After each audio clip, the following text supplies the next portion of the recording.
সুনির্দিষ্ট অভিযোগ ছাড়া গ্রেফতারকৃত আসামিকে অন্য কোনো মামলায় শোন অ্যারেস্ট দেখানো যাবে না, হাইকোর্টের এমন আদেশ স্থগিত করে দিয়েছেন আপিল বিভাগ। এর আগে বিচারপতি রাজিক আল জলিল ও বিচারপতি দেবাশিস রায়চৌধুরীর হাইকোর্ট বেঞ্চ কাউকে সুনির্দিষ্ট মামলা ছাড়া গ্রেফতার করা যাবে না বলে আদেশ দেন। সকালে আপিল বিভাগ হাইকোর্টের রুলটি 4 সপ্তাহের মধ্যে নিষ্পত্তির নির্দেশ দিয়েছেন।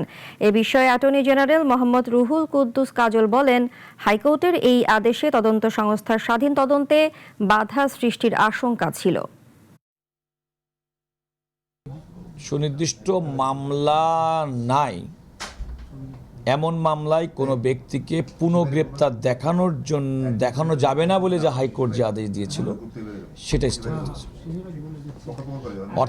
অর্থাৎ কোনো ফৌজদারি অপরাধের সঙ্গে সম্পৃক্ত কোনো ব্যক্তি, তিনি যদি এজাহারে নাম নাও থাকেন, তদন্তকারী কর্মকর্তা যদি তদন্ত প্রক্রিয়ার মধ্যে কারো সংশ্লিষ্টতা পেয়ে থাকেন, তাহলে তদন্তকারী কর্মকর্তা অবশ্যই তাকে গ্রেপ্তার দেখানোর জন্য আদালতে আবেদন করতে পারবেন।